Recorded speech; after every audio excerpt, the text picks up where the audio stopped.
sa mga hindi nakakalakad, sa mga matanda. Pero pag ikaw ay bata, pasisitahin ka rin. Hindi pwede. There, this is going to the train. So humble this one. Ang tamang maglakad.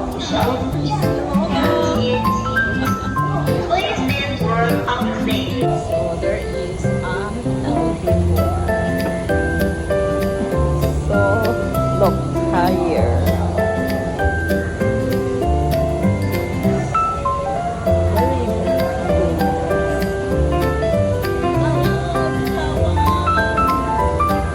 Ito yung opening ngayon ng MRT Open Station. So ganito rin. So mayroong mga park. Ayan, pag napagod ka, may mga upuan doon. So, very convenience.